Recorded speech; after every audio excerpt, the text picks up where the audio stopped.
Au mois d'avril 2011, un sondage d'opinion fondé sur un échantillon représentatif de 1085 personnes posait cette question. Pâques, c'est quoi pour vous avant tout?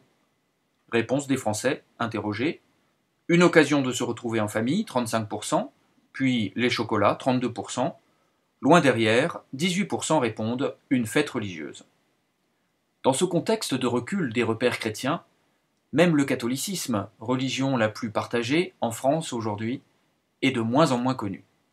Que dire alors du protestantisme, christianisme très minoritaire qui suscite naturellement beaucoup plus de questions que de réponses?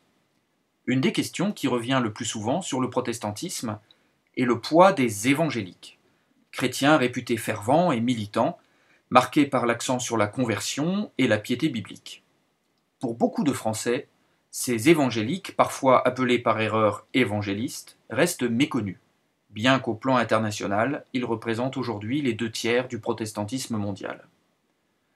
Dans une certaine imagerie protestante contemporaine, les héritiers de Calvin, les Huguenots, conservent la place d'honneur, avec un strapontin pour les évangéliques. Mais les données publiées en 2011 aux éditions Labor et Fides, dans la Nouvelle France protestante, ouvrage collectif, infirment cette idée reçue d'une marginalité évangélique. On découvre ainsi qu'en matière démographique, les évangéliques représentent aujourd'hui un gros tiers du total protestant de France.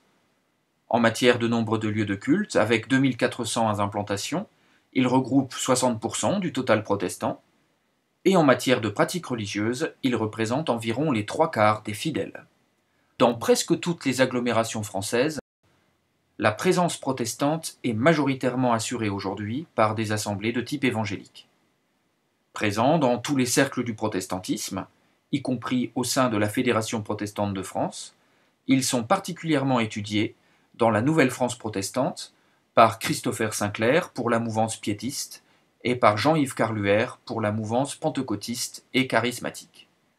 Pour en savoir plus, il suffit de lire la Nouvelle-France protestante qui propose un état des lieux actualisé de cette réalité du christianisme français d'aujourd'hui.